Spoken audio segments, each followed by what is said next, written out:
Good day to you. If you're watching this, you may have seen my other videos, and I had some comments and questions about the ballast box that I have on the back of my Kubota BX23s, or you just came here from searching. Bottom line is this kind of goes over the build I did for the back of a BX23s to do a ballast box or counterweight. One of the things that's unique about this is I built this by hand to utilize the mounts on the back of a BX23s.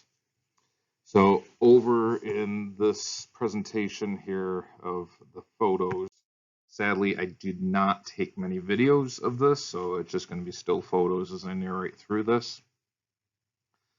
Overall, the BX23s, if you're familiar with it, it utilizes these points here, here, here, and here for the backhoe attachment.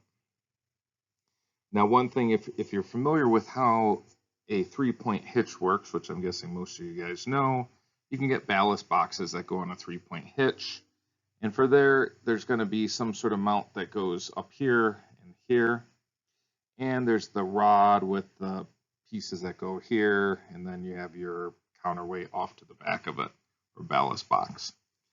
I didn't want to do that mainly because I want to keep this low profile. I wanted to keep it as short as possible. So the first thing I was doing here was I was trying to get a layout of how I wanted to mount everything. Now I have this piece down here, this hitch mounting ball, which is obviously aftermarket, doesn't come with the tractor itself. In this build, it actually ended up not being in the way, but it was definitely something I could take off if needed. The critical things I'm envisioning is how the backhoe attaches.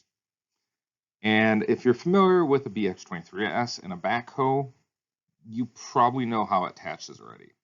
For those of you that do not have the BX23s with a backhoe, this video is probably not going to help you. I designed this, as I mentioned, to utilize the areas in the back of the tractor that actually have the backhoe that would kind of sit here and sit here. These are like the pivot points of where the backhoe goes. And then there's like claws that grab onto these two pins. So I'm right now in this photo, this was just me trying to get my bearings of how I want to lay this out, how I need to lay it out, make sure I don't run into anything.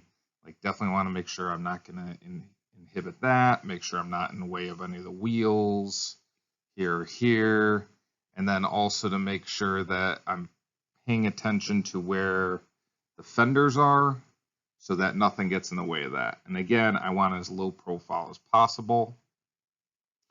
So I'm looking at the side profile here, and you can see that the 3-point hitch area, it sits, up in this area here.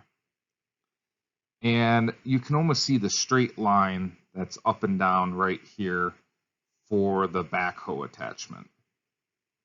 And so I'm envisioning utilizing the same posts that the backhoe would pivot on down here, and then using the areas where it would hook here and here, and building something that comes out like this, and then somehow have some blocks and build it up like that. And then obviously I need to bring it out far enough that I don't hit the fender here. So this picture is not perfectly symmetrical, but if you look at it and imagine everything was trued up, these points here, this flat area here, actually comes up kind of like that, and it's in the fender area. And really the tires, it protrudes just barely outside the tires. So keeping all that in mind, I'm trying to figure out how am I going to hook this, hold it, utilize the 3-point hitch area. I'm sorry, utilize the area where the backhoe clamps onto. So the clamps kind of go like this. Other clamp kind of goes like this. Well, that's really bad. It really sits like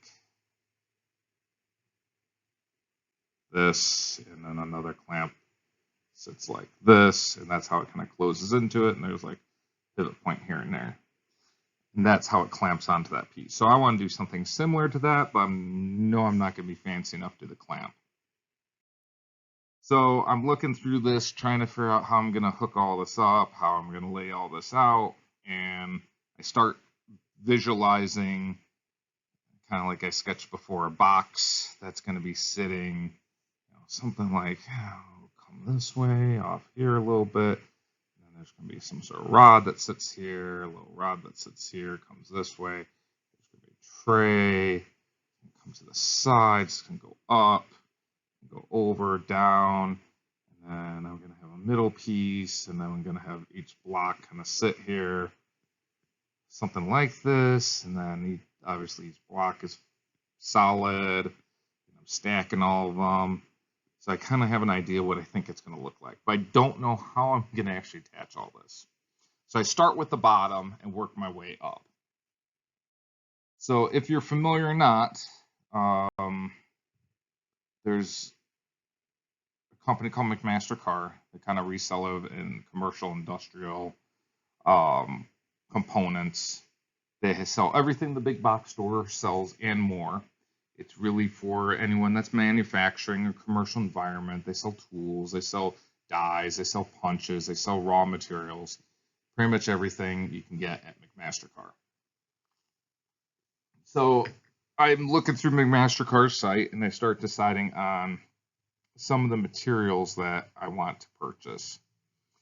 And I ended up getting a couple different types of angle iron, which you can see. I'm just kind of circling here, here, and here. So I start ordering angle iron, and one thing that's unique about McMaster-Carr is they're very much for a commercial environment. They will ship residential, they'll take credit cards, everything else, but you don't know what the shipping cost is until they ship the product. So there is a location, they have many locations, but there is a location in the Chicagoland area, so it's not terribly far from me. I was thinking about going to pick it up, but it's in a kind of congested area, and it sounds weird, but it's like the pre-Amazon type of distribution facility. The facility in the Chicagoland area, it takes up many buildings, and when you go there, they almost have like at the airport where the baggage claim. They just have these trucks with little carts behind them going back and forth, carrying all the materials between buildings, and there's a will call. You can come pick up your material from there. But I just decided, I'm like, you know what, for the hassle and everything, I'm just going to have it shipped. So I did have them ship it, and it came in these tubes here. And it was more expensive than I thought it was going to be for shipping, but it also comes next day, and it's ground. You're not paying extra for it, but it usually comes next day as long as it comes out of the same warehouse. I had a few bolts and stuff that actually came from a different warehouse that came from Ohio, so it took an extra day. But for the most part, everything came the next day. It's quick. You pay for what you get. So shipping, it's quick. It came, I think, UPS. No issues. I think also because they're long packages, it's extra charge to carry those things. But if you ever want to know the shipping before you actually purchase, you can call them. And if you call them, they will tell you what the price is. They'll quote at the end of the order, and then you'll know what it is before it actually ships. When you do it online, you don't know until they actually fulfill the order. So with that said, I've been very happy with McMaster-Carr. A lot of my employers have used them before, and their customer service is beyond awesome. I mean, they're just great. I mean, you can ask them for things they don't even have in the catalog. They will find the manufacturer. They will hunt down, get you a quote. They'll order it for you. So it is a one-stop shop. So you really are paying for that in the price. So I have no complaints. Plus, I know exactly what I'm going to get. I know the quality of the material. I know that if you're familiar with anything when it comes to regulatory requirements, a lot of their materials are already stamped. They're ASTM stamped, so you know their quality. You're paying for that also. Obviously, this is residential. I don't need the highest quality, but I just want to give that background because I wanted to make my life easy, not run around to a bunch of metal supply houses and find out, oh, they have some, but they don't have enough, or they only have in this size. I want 2x2 and maybe they only had 3x2 or 1.5x2. I just, on McMaster Car's website, it tells you what's in stock, tells you the price, super easy, straightforward. So after my long spiel here, what you see here is I'm starting to complete the layout and the build. So I chose to use these type of construction bricks. They're the ones you can get from any big box store. I think I picked these up at Menards, but you can go to Lowe's, Home Depot. Any building supply place is going to carry these too. They're solid blocks, concrete blocks. And I just laid these two out next to each other with some spacing. And then I laid out the frame. So what you're actually seeing here is the bottom pieces of the frame. Right here's the bottom pieces for one side. And then actually this is the top pieces of the frame. So I just laid out the bricks next to each other, measured them, and cut the metal for their respective size. I'm just using a DeWalt chop saw up here that I was using to just cut the metal with. So after I had that laid out and started the cut, you can see I started the welding process. So if you saw my other video, I talked about it. If you haven't, I'll fill you in a little bit. My welder is nothing fancy. It is just a very inexpensive MIG welder from Harbor Freight. What I did to the MIG welder, though, is I took it and I converted it for DC. The MIG welder comes originally as just AC because it's cheap, but it splatters a lot and it's really hard to get steady, like solid, clean welds. And I'm not a professional welder. I learned a lot while doing this process, but the bottom line is I converted it to DC welder. You can go pick up one of these Harbor Freight welders for pretty cheap. I think mine was, I think either it was on clearance or something, but it was like 100 or 110 bucks, so super inexpensive. And I looked up the YouTube videos and websites about modding it to DC, and pretty much the mod to DC is you just put a big bridge rectifier in it and a big honking cap so that you can get DC steady voltage out of the secondary side of it. So after I did that, I did that mod a while ago, but after I got it all set up, it practiced for a while, got pretty decent with it, enough that I knew it was bonding well, welding, heating up the middle well, penetrating. So I was pretty happy with it. So in this picture, you can see that I have the block set up here. I was just using on top of the blocks for the weld, but the blocks are going to sit in the cavity of this frame, like this, and the other block's going to sit down like that. So that's how the arrangement's set up. And then I just, sorry, I'm trying to erase here. There we go. So I just took the pieces, cut them at an angle. I didn't want them sitting inside each other, making a lip. I want everything flush. So that's why everything's at an angle. And then you can see in this photo, it's just the angle iron cut at an angle. And then I welded it. On the left here, you can see this is after I did some grinding on it. And the right is a raw. You can see that there's splattering. The splattering is up to about this point, maybe about this point, where most of the splatter is up in this region up here. I mean, that's just a MIG welder. With the flux and stuff in it, that's going to happen. Overall, though, way better than when I was AC. The splatter was so much wider spread, harder to clean off. The welds weren't nearly as strong, not nearly as clean. Don't get me wrong, it still works. It just, this works a lot better. So I have those. I welded up the bottom side. I didn't weld on the inside because I want it flat for the cinder block. So it's just welded on the outside. So I welded, even the outside corners are welded here. Obviously here. I ground this side already in here. So I got all that welded up. And then you can see that I'm test fitting everything. So I made the comment before that I left some spacing in. I left the spacing because I wanted to be able to have angle iron here and here. And my initial thought was I didn't want the bricks sliding around, slamming into each other, but so by putting this angle iron in those points, that would fix that problem. I originally went to just order a T steel structure like angle iron. No, it's not really angle iron, it's T iron at that point, like this. But that was actually more expensive than what you see right here, which is just 2 pieces of angle iron just sitting next to each other like this. So I just put those 2 pieces next to each other, and you'll see in the later photos, I just ran periodically some welds just to hold those pieces together because they're not going anywhere. So this metal is a thinner metal. I'll have all the specs of the thicknesses of the metals I used. But that metal is thinner than all the other metal because I figure I'm doubling it up. And plus, all I really have this bracket for was also I had a fear. I don't know why. I just over-engineer stuff. Also had a fear like, oh, what if this area here like sagged or something? So this area started sagging down and causing a weak point.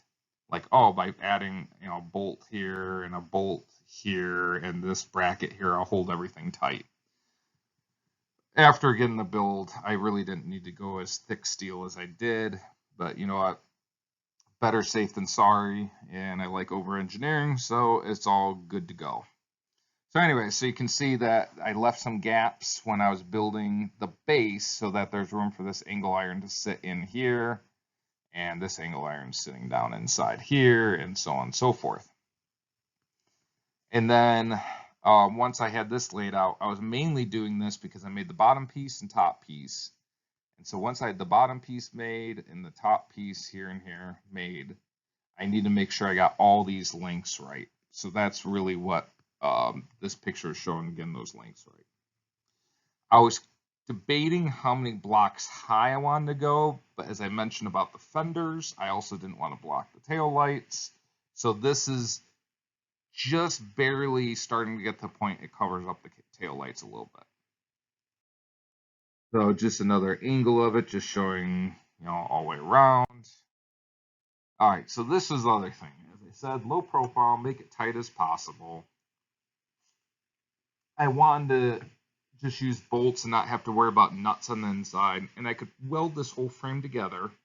But I also thought, well, if I ever had to take it apart or if I had to expand it or modify it, I could just unbolt things and make it taller, or unbolt it and just redo one part of it if needed. And also it's going to make it a lot easier to paint. So I welded in these nut, I forgot exactly what the term is called, but they're weld nuts. Yeah, that's the term, weld nuts. So you can see in these photos, I just added a little bead of weld here, a little bead of weld here, a little bead of weld here. Same thing here, here, and here. And I pre-drilled the holes so they sit in there. And then this picture at the bottom, this is the bottom picture where I actually ground it down already. So all this was ground down, and this was not ground down yet. I just scuffed the top of it just to get the welds off. So I ground this down so when the bricks went in, they slid without hitting the edge of here. Also, I made it really tight, so there's some areas I just smoothed this out and just ground this whole thing down so it's nice and flush. But because of the thickness of this, there's no thread issues. Now you can see I had already started to put everything together. I had taken each of these angle irons, here, so on and so forth. Took each one of those, set them in their respective place, set them with the blocks, drilled the holes, marked each bracket, took each bracket out, and then welded in the weld nuts. This way it made it super duper easy to assemble it once I was done painting everything. But I was going to be symmetrical in the sense I was going to make sure that every single hole was in the exact same location, so I could interchange angle line brackets. It was taking way too much time. So I just set it all, I marked them all. You can't see in this picture, but on the inside of all these, I had a piece of blue painter's tape, and I call them like 1, 2, 3, 4, 5, 6, as I worked my way around clockwise, so I knew which one went where and which side was up and which side was down. So after I had that laid out, I needed to start building my structure to go onto those pivot points on the back of the tractor. So the frame's built, I got the bolts on it holding it together, and what I'm building is the support that goes underneath, and then ultimately on the support, you'll see in other ones, I'm going to have a support here, and then I'm going to have a little round rod, a support here and a round rod, and that's going to be the pivot points to hold on to the bottom of the tractor. And you can also see in this one my my Harbor Freight welder over to, Harbor Freight welder to the side. All right, so on here, I'm starting the process of cutting this rod. It's really hard to see. I was trying to show that this rod is about that big around. That's a solid rod I'm using as a pivot point. Now, this is that metal rod I was just cutting here. And this is that cross brace I kind of drew before. So right now I'm squaring everything up. I made sure that these brackets here were nice and square, just like this guy. And then I squared up this bracket so the distance from here to here was the same, and the distance from here to here is the same. And now the trick was I needed to go through and actually take the time and weld all the way around this rod. And I was kind of leery because this is solid steel. This whole rod is just completely solid steel. So I was really worried if the heat was going to penetrate enough to get into there and actually be able to hold it in place. And I just took my time welding. Just a close-up picture of that. And I took my time welding, and I was sitting it on the bottom of the tractor. You can see right here, I put a jack so I could level everything, because at this point I want to make sure that those welds were good in the rods. I want to make sure the spacing between here and here was good. Same with the ones down here. You can't really see in the picture, but the same deal here. Make sure all that was level, and I pretty much just put a level across the top here, and I put a level across the bottom here to make sure this whole thing was level, because the last thing I want is my counterweight or my ballast box to be off-centered or off-weight, because that could make it very unstable if I'm going up a hill, down a hill, or something like that, and adding excess weight one way or another. So I had all that lined up and got that fit. Plus, I need to start preparing for how I was going to attach to those pivot points there. So you can see here, this is the rod I discussed before, where it's welded underneath here like that. It's sitting on there. One thing I discovered after I got everything welded and trying to test fit, even though I felt like I was close to the end of the piece of angle iron and steel, I ended up having to notch or angle cut. That was a bad color. Let me switch colors here. I ended up having an angle cut here and here so that it didn't interfere with the frame of the Kubota, which is sitting right here.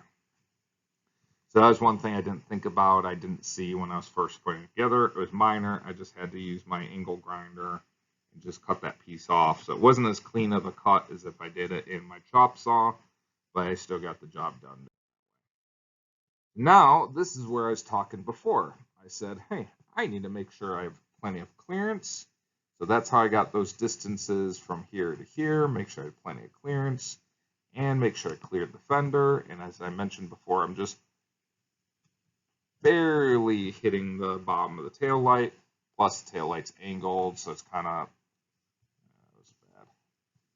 really the angle, the tail light is kind of an angle this way, because most times you're using tail light because if you're on a street or something, you need the angle for vehicles that are taller. Even when you're sitting at the tractor, you're at a higher height. So I figure this is perfect, good height. I also have a pretty good clearance from the ground from here to here. So this was just kind of laying out that setup. And then I was working on making those brackets to go onto the pivot, not the pivot point, the pins of the back of the BX23S where the backhoe clamps over. So what I did was I just took a simple piece of angle iron, the regular angle iron here, and then I took another piece of angle iron and just cut it to the width from here to here, and that's the other same angle iron, just cut it. And that's why it's a little bit taller right at this point. So welding it here, you'll see I have other welds on it later. So here you can see I welded here, I welded on the edge, I actually welded on the back side too. And this is going to be the point that I'm going to put a hole here, and I'm going to end up putting a ring or an eyelet at the end of this to hold on to the tractor. And I'll explain that as we go forward. So here, what I decided to do was I knew I wasn't going to be able to do a clamping mechanism. So instead, I got these rubber-coated eyelets, again from McMaster Car. So there's two eyelets here. One is right here, the other one's right here. And these eyelets are on that bracket I just showed you where I welded. And me being ridiculous, I also added a bolt here and here, even though you saw I welded everything, just in case. What I did was I took that steel and I made it a pivot point on the frame. So you'll see in the other pictures, I have another piece of angle iron. You can kind of just see the edge of it right here. Another piece of angle iron, the right height that this bracket is pivoting off of. And that way it allows me to take that and hinge it in to go over this piece right here. Just another picture with the flash on to try to show it a little bit better. And now you can see this other bracket I was mentioning is here. I have this pivot point right here, and another pivot point right here. And then the angle iron bracket is now squared up, trued up. And this gave me a couple advantages. I didn't even think about this originally when I was trying to figure out mechanisms. But by using these eyelets, the eyelet is rubber coated, which is great, but it's also threaded. So because it's threaded down here, it gives me the ability to adjust it ever so much so I could true up the frame. So I could make sure that between here and here, and here and here, it's completely square. Also up and down to make sure it's completely level. So because, this, whatever I did at the bottom down here may not be perfect. The upper eyelets allowed me to adjust for that. Now I got the frame off because I got everything measured. I got everything adjusted. You can see the eyelets. And then I have on the back of the eyelet right here is a lock nut. So it's once you lock it, it's not going to go anywhere. Now the eyelets can spin around. There's nothing holding it. They can slide that direction. There's nothing holding it in place, and they can spin around, that way or whatever. But they can't pull out. The big thing is they can't go that way any further because the nut holds it. And hard to see in here, but right here there's a little hole. So what I want to make sure was when I'm hitting bumps and things like that, I want to make sure that this thing never accidentally pivoted back out into that direction. So I put that there so I could put a little like cotter pin or a little ball pin down in that hole that will lock that into that position so it won't open up on its own. And now you can see also, because I don't have the blocks in it, you can see on my main steel frame, you can see those weld nuts around here. You can see how the frame's built. I only ran one support beam all the way across because there's no reason I need to support it in two positions on each side. So I just ran the one through there. Now, other thing to note in this picture is I added some additional angle iron here, in here, here, and here. And I angle cut it the same as I did for the other ones like that.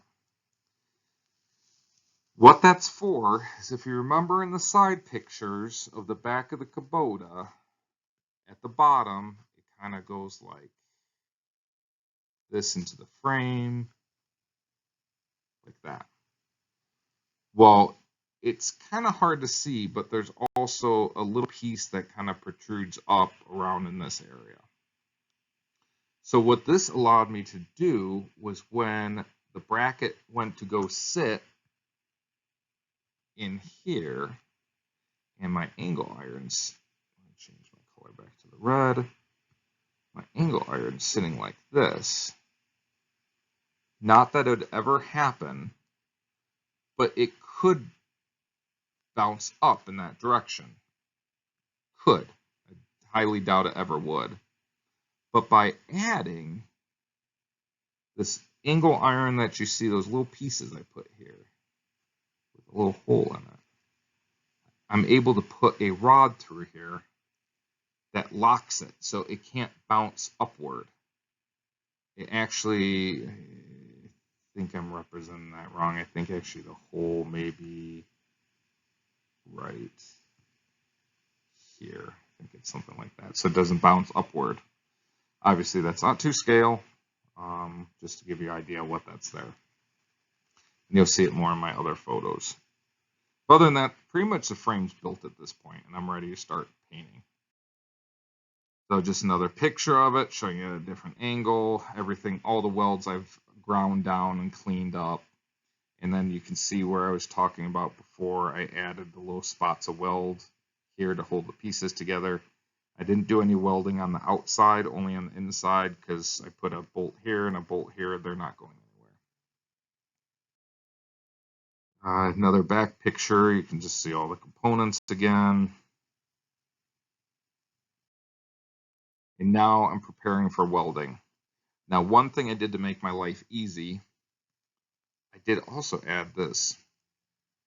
This is what I'm going to use. I don't know what the technical term is, but it's kind of like the easy slide adjustment mechanism, so that when it's going to line up with the bottom of that pivot point, I don't catch it in like this area here or this area here. It just auto centers it and guides it into that space in the center. That's definitely nothing you need to do, but if you want to, it's just a straight piece of metal, which I just cut off the back of the angle iron and just made it straight. So I just welded that in place, and I knew it was going to be a pain in the butt to paint. But here you can see I started the painting process. This one had primer on it, and I was about ready to start priming all these other pieces. Now I primed everything. This is Rust-Oleum, just rusty metal. I don't even think it's rusty metal. I think it's just bare metal primer. So I sprayed everything with the bare metal primer and let that dry. And then I just used, I think they're called farm implement. I think this is semi-gloss, or I may actually, no, I think I got gloss black because they're out of semi-gloss. So you can just see all the pieces are painted at this point. And I used these are actually the pieces up here were just, I used my bandsaw to just cut off the shipping tube that they sent to make standoffs when I painted it. So now you can see I have everything painted and dried, and I'm starting to line up all the pieces to go in each of the places. Then I didn't show assembling the whole thing, but you get the gist of it. So here's the whole thing assembled. And you can see those pins I was talking about. You can kind of see them sitting right here and right here to lock it in so it doesn't go anywhere. And so one of the things that I'll have to do is another video later because it's very hard to get this thing on and off. And one of the reasons why I put these bolts up here was my initial thought was, oh, I'll just unbolt it, take the blocks off, I can take the frame off and put it back on. It's a pain in the butt to do. So what I ended up doing was utilizing the 3-point hitch raising points. So what I can actually do is I have a little hook, I guess you could call it, that connects to here, connects to the other one here. And so what I do is I actually take this whole thing and I raise it upward. So now it's sitting at an angle like this. And once I start raising it upwards, I can release these 2 points and on each side. And once I pivot those out, I roll a cart underneath wheels. And then once I start loosening, well, once those are off, then I have the whole thing start leaning down this way. And so once it starts leaning down that way, I can put the back of it on this cart, kind of roll it backwards so this pivot point comes up and off, and then just wheel it away. Kind of like how the backhoe comes off, except I'm going left to right with these points here instead of the clamping mechanism. So that's how I get this ballast box on and off. So when I have to put the backhoe on, I have to do a supplemental video showing you how I get that on and off. But hopefully this was enough to get you an idea of how I did the ballast build on the back of this BX23s.